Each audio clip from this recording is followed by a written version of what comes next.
Hi, I'm Peter Welburn. I'm the chairman of the Friends of St Michael's, and I've been chairman now for the past year and a half. So the Friends of St Michael's were established in the 1970s, really when it was proposed, when the Diocese of Winchester were proposing to, or had it in mind to close a number of churches in Southampton.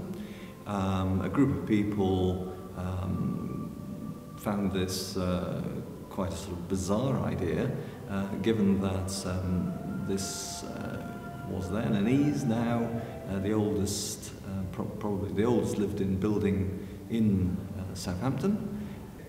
So the Friends of St Michael's gathered together to, in effect, preserve the church, the physical structure of the church as a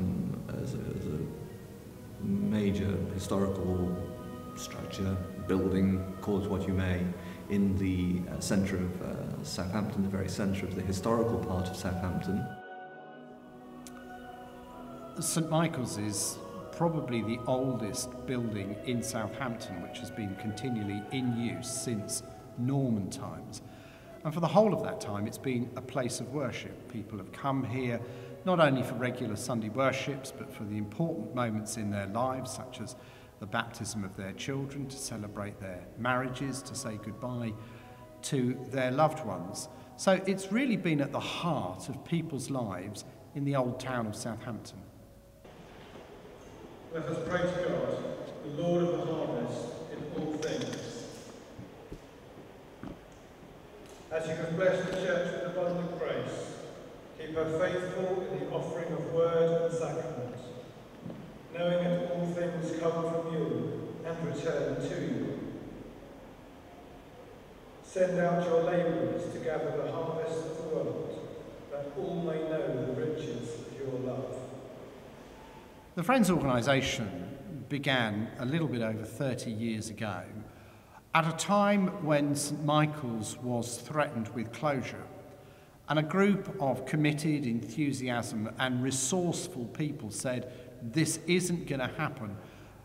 But they did more than that. They said, not only do we want to keep St Michael's open, but we're going to provide a fund that will help keep the roof on, keep the walls in shape, and will also enable the church to go forward with its ministry and its mission. And I think the simple fact is that without the Friends, St Michael's wouldn't be the vibrant, healthy, worshipping community it is today in a church that's in pretty good shape. The important thing about a church isn't just a building. The church is the home of the worshipping community. It's like the difference between a house and a place where a family lives. You know, a house is just 4 walls of bricks and mortar. And when you go inside, particularly inside, say, a show home, you instantly know that nobody lives there.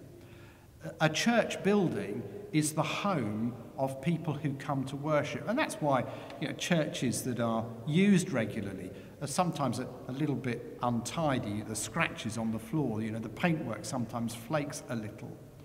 But a building like this, which is over 900 years old in parts, costs a huge amount of money to keep the roof on, to keep the walls secure, and to provide for the day-to-day running of the church. Now, the simple fact of the matter is that the Friends don't do that just to keep a museum going. They do that because this is a place that people come to worship.